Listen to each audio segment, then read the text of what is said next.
افلا یتدبرون القرآن، تدبر قرآن، مولانا امین احسن اصلاحی رحمہ اللہ۔ سورہ زمر آیات 64 تا 75۔ آگے کا مضمون، آگے خاتمہ سورہ کی آیات ہیں۔ نبی صلی اللہ علیہ وسلم کی زبان سے پہلے اعلان کرایا کہ نادانو، کیا ان واضح حقائق کے بعد بھی تم مجھے اللہ کے سوا دوسروں کی عبادت کا حکم دیتے ہو؟ حالانکہ اللہ نے تمام نبیوں پر وحی نازل فرمائی ہے کہ جو اللہ کا شریک بنائے گا اس کے تمام اعمال حبط ہو جائیں گے۔ اس کے بعد یہ حقیقت واضح فرمائی ہے کہ ان جاہلوں نے خدا کی شان بالکل نہیں سمجھی کہ ایسی چیزوں کو اس کی خدائی میں شریک بنائے بیٹھے ہیں جن کی کوئی حقیقت نہیں ہے، اور ان کے بل پر آخرت سے بالکل ناچنت ہیں۔ خدا کی عظمت کا حال تو یہ ہے کہ وہ ایک دن آسمان و زمین سب کی بساط اپنے ہاتھ میں لپیٹ لے گا، اور جب اس کا سور پھونکا جائے گا تو آسمان و زمین میں جو بھی ہیں سب بے ہوش ہو جائیں گے، اور پھر جب دوسری بار سور پھونکا جائے گا تو سب اٹھ کھڑے ہوں گے، اور زمین خدا کے نور سے چمک اٹھے گی۔ اس وقت لوگوں کے اعمال کا دفتر کھلے گا، نبیوں اور گواہوں کی طلبی ہوگی، اور لوگوں کے درمیان بالکل انصاف کے ساتھ فیصلہ کر دیا جائے گا۔ اس کے بعد اہل جنت اور اہل دوزخ کے احوال کی تفصیل سنائی ہے، تاکہ جو لوگ اپنے شرکاء و شفعاء کے بل پر لذیذ خواب دیکھ رہے ہیں ان کی آنکھیں کھلیں۔ اس روشنی میں آیات کی تلاوت فرمائیے۔ اعوذ باللہ من الشیطان الرجیم، بسم اللہ الرحمن الرحیم۔ قل افغیر اللہ تأمرونی اعبد ایہا الجاہلون، وَلَقَدْ أُوحِيَ إِلَيْكَ وَإِلَى الَّذِينَ مِن قَبْلِكَ لَئِنْ أَشْرَكْتَ لَيَحْبَطَنَّ عَمَلُكَ وَلَتَكُونَنَّ مِنَ الْخَاسِرِينَ بَلِ اللَّهَ فَاعْبُدْ وَكُن مِّنَ الشَّاكِرِينَ۔ وَمَا قَدَرُوا اللَّهَ حَقَّ قَدْرِهِ وَالْأَرْضُ جَمِيعًا قَبْضَتُهُ يَوْمَ الْقِيَامَةِ وَالسَّمَاوَاتُ مَطْوِيَّاتٌ بِيَمِينِهِ سُبْحَانَهُ وَتَعَالَى عَمَّا يُشْرِكُونَ۔ وَنُفِخَ فِي الصُّورِ فَصَعِقَ مَن فِي السَّمَاوَاتِ وَمَن فِي الْأَرْضِ إِلَّا مَن شَاءَ اللَّهُ، ثُمَّ نُفِخَ فِيهِ أُخْرَىٰ فَإِذَا هُمْ قِيَامٌ يَنظُرُونَ۔ وَأَشْرَقَتِ الْأَرْضُ بِنُورِ رَبِّهَا وَوُضِعَ الْكِتَابُ وَجِيءَ بِالنَّبِيِّينَ وَالشُّهَدَاءِ وَقُضِيَ بَيْنَهُم بِالْحَقِّ وَهُمْ لَا يُظْلَمُونَ۔ وَوُفِّيَتْ كُلُّ نَفْسٍ مَّا عَمِلَتْ وَهُوَ أَعْلَمُ بِمَا يَفْعَلُونَ۔ وَسِيقَ الَّذِينَ كَفَرُوا إِلَىٰ جَهَنَّمَ زُمَرًا حَتَّىٰ إِذَا جَاءُوهَا فُتِحَتْ أَبْوَابُهَا وَقَالَ لَهُمْ خَزَنَتُهَا أَلَمْ يَأْتِكُمْ رُسُلٌ مِّنكُمْ يَتْلُونَ عَلَيْكُمْ آيَاتِ رَبِّكُمْ وَيُنذِرُونَكُمْ لِقَاءَ يَوْمِكُمْ هَٰذَا؟ قَالُوا بَلَىٰ وَلَٰكِنْ حَقَّتْ كَلِمَةُ الْعَذَابِ عَلَى الْكَافِرِينَ۔ قِيلَ ادْخُلُوا أَبْوَابَ جَهَنَّمَ خَالِدِينَ فِيهَا فَبِئْسَ مَثْوَى الْمُتَكَبِّرِينَ۔ وَسِيقَ الَّذِينَ اتَّقَوْا رَبَّهُمْ إِلَى الْجَنَّةِ زُمَرًا حتى إذا جاءوها وفتحت أبوابها وقال لهم خزنتها سلام عليكم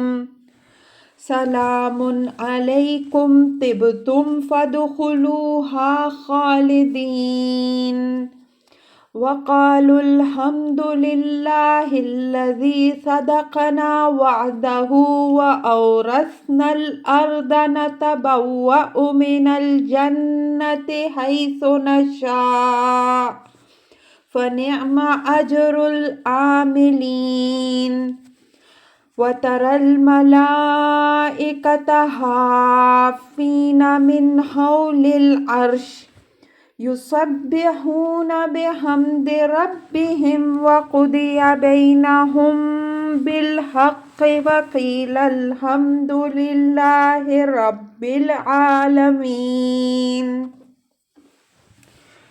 ترجمہ: کہو اے نادانو، کیا پھر بھی تم مجھے غیر اللہ کی عبادت کا حکم دیتے ہو، درحالانکہ تمہارے طرف بھی اور تم سے پہلے والوں کی طرف بھی یہ وحی بھیجی جا چکی ہے کہ اگر تم شرک کرو گے تو تمہارے عمل ڈھہ جائیں گے اور تم نامرادوں میں سے ہو کر رہ جاؤ گے، بلکہ صرف اللہ ہی کی عبادت کرو اور اسی کے شکر گزاروں میں سے بنو۔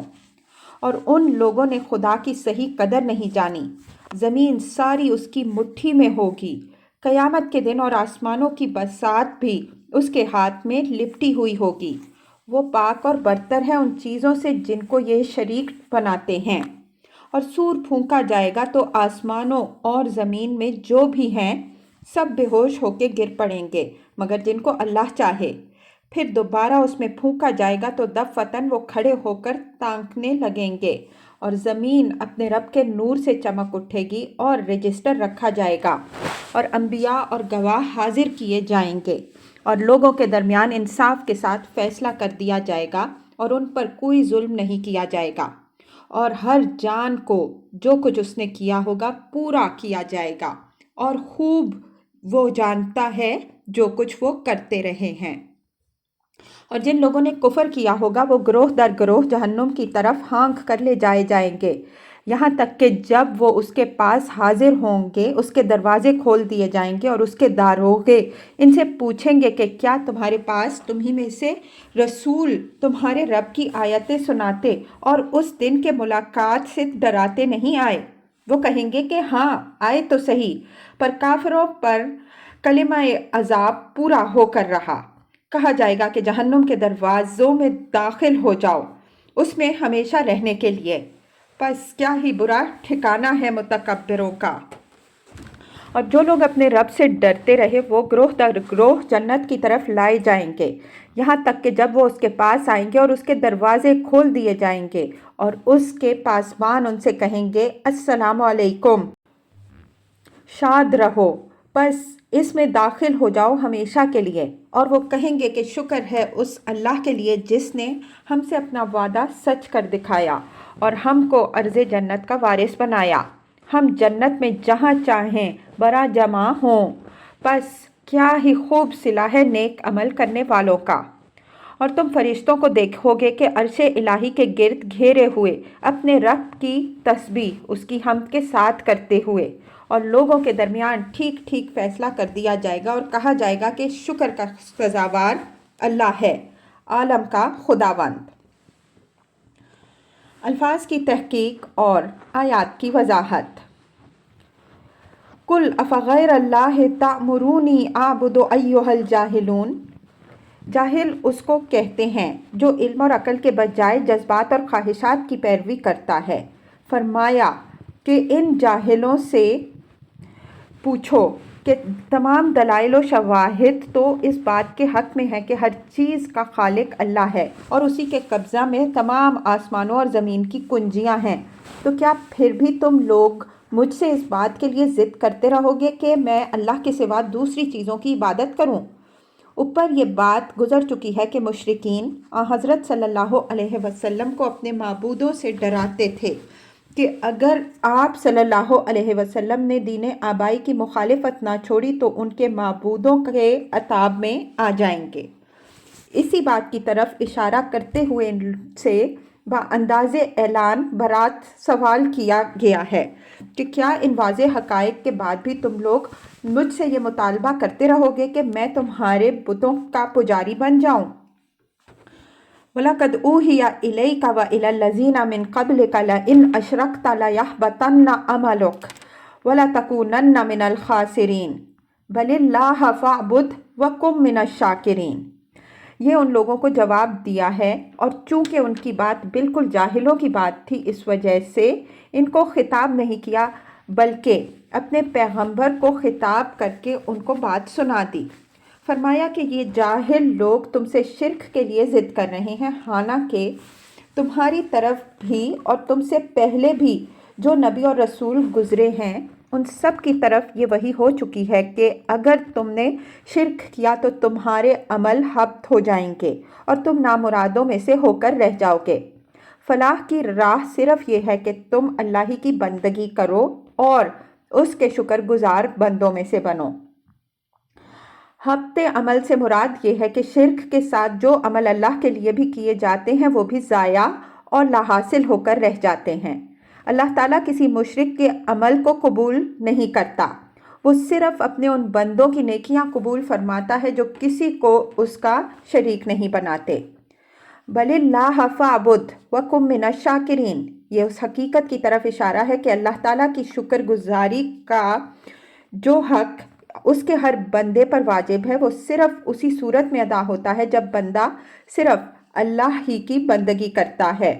اگر اس بندگی میں وہ کسی اور کو بھی ساجی بنا دیتا ہے تو وہ اپنے رب کا شکر گزار نہیں رہ جاتا بلکہ ناشکرا بن جاتا ہے اور اس کی ساری دینداری کی بنیاد ڈھہ جاتی ہے۔ وَمَا قَدَرُ اللَّهَ حَقَّ قَدْرِهِ وَالْأَرْضُ جَمِيعًا قَبْضَتُهُ يَوْمَ الْقِيَامَةِ وَالسَّمَاوَاتُ مَطْوِيَّاتٌ بِيَمِينِهِ سُبْحَانَهُ وَتَعَالَىٰ عَمَّا يُشْرِكُونَ، یعنی ان جاہلوں نے اپنے مزعومہ شریکوں کو جو خدا کا برابر لا بٹھایا ہے، تو اس کی وجہ یہ ہے کہ انہوں نے خدا کی شان اور اس کی عظمت بالکل نہیں پہچانی ہے۔ انہوں نے خدا کو اپنے محدود پیمانوں سے ناپا ہے، اس وجہ سے ذرہ اور آفتاب، قطرہ اور سمندر میں وہ امتیاز نہ کر سکے، ورنہ اصل حقیقت یہ ہے کہ یہ پوری زمین قیامت کے دن خدا کی مٹھی میں ایک مشت خاک کے برابر اور تمام آسمانوں کی بساط اس کے ہاتھ میں لپٹی ہوئی ہوگی۔ ایسی عظیم ہستی کے ساتھ ان کی ان دیویوں دیوتاؤں کا کیا جوڑ کہ یہ اس کی کائنات میں شریک و سہیم بن جائیں اور وہ ان کی مدد کا محتاج ہو۔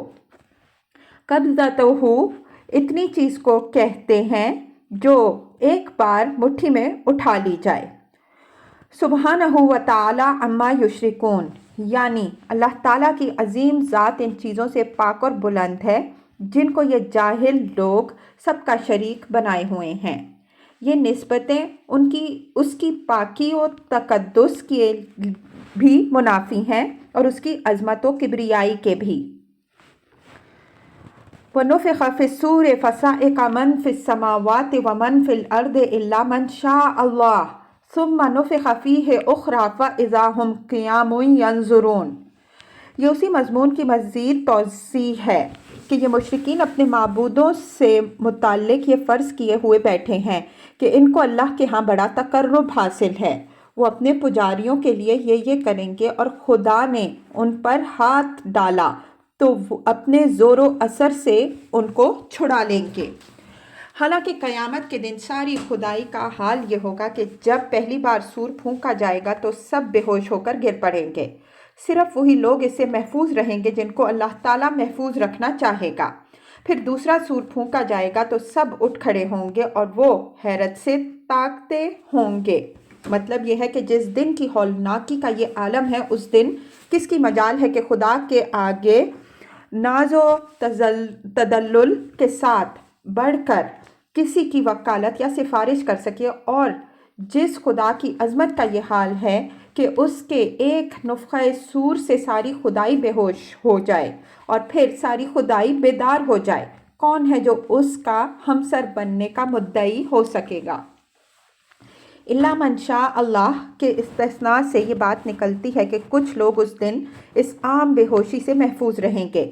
یہ کون لوگ ہوں گے؟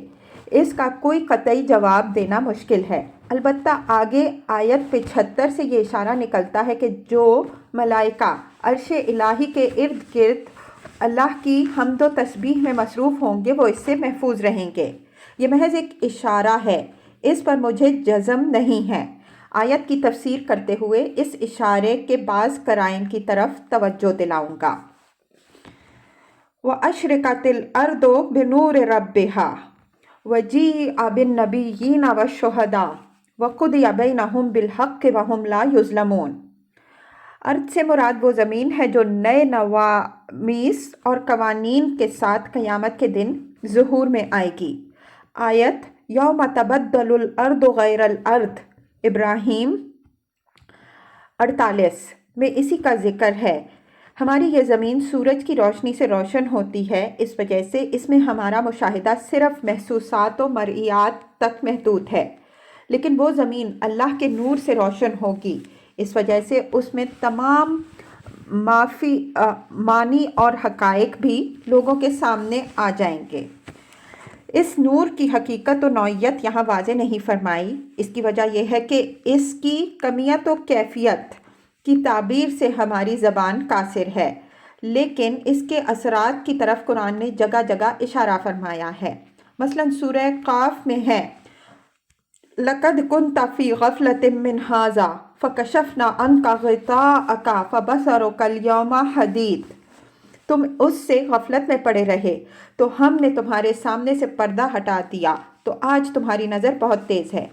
اس سے معلوم ہوا کہ آج جن حقائق کے مشاہدے سے لوگوں کی نگاہیں قاصر ہیں، اس زمین میں ان کے مشاہدے کے لیے بھی تمام حجابات دور ہو جائیں گے۔ اسی طرح دوسرے مقام میں فرمایا ہے وَأَخْرَجَتِ الْأَرْضُ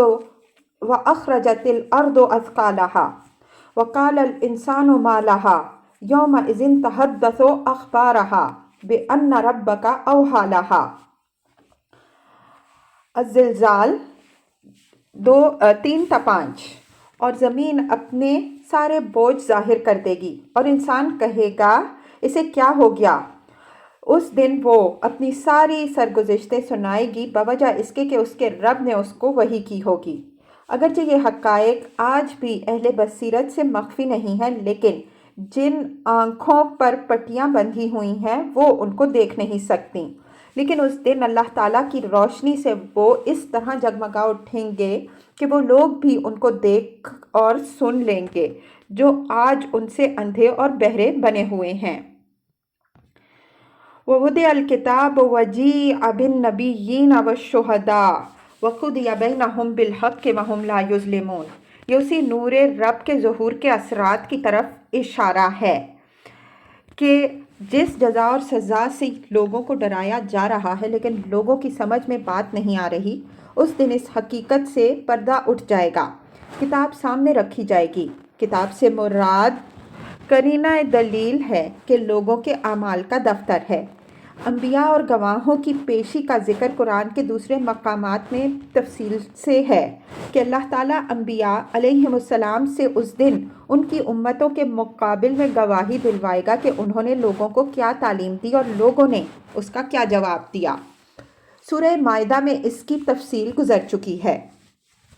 لفظ شہداء میں وسعت و عمومیت ہے، یعنی وہ لوگ بھی طلب ہوں گے جو کسی معاملے میں بھی گواہی دینے کی پوزیشن میں ہوں گے، خواہ وہ انسانوں میں سے ہوں یا فرشتوں میں سے۔